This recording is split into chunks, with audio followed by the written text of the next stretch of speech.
بنای خوا گەورە میهرەبان وەک ئەنجومەنی سۆرانی کۆمەڵی ئیسلامی کوردستان هەستاین بە کردنەوەی خولێکی تۆپی پێ بۆ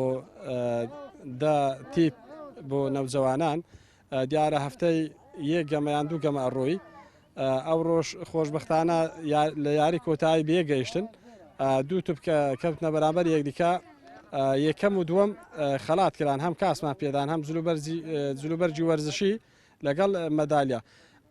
و ئەمە لێرە و دووپاتێکەکەینەوە گرنگجیدان بە وەرزش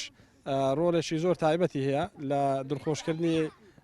نەوجەوانان و گەنجان بەگشتی بۆیە لە هەموو لاک پێویستە ئیهتیمام و گرنگی پێ بدەن و بەردەوام ئەو جۆرە خولانە بکرێنەوە.